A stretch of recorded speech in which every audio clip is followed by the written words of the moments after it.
håndbærings-ting. Ja, man skal ikke røre dem. Men Faktisk, lige præcis her må man godt røre. Man kan bare ikke blæse i fløjterne, men man må godt røre. Her, hvordan spiller man på den? Den her, den er ret god. Mor kan starte, eller skal jeg prøve at holde den her? Så kan I prøve at se her. Du tror nok, det er en violin.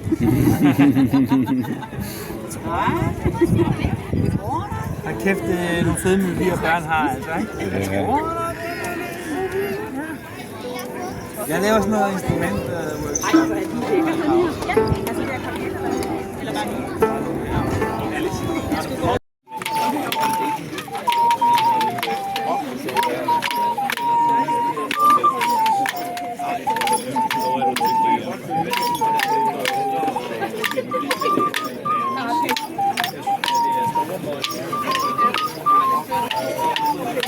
Oh, this is perfect now.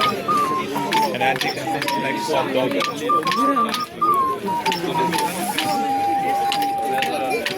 er fantastisk. Nu kan jeg prøve at spille lige præcis det.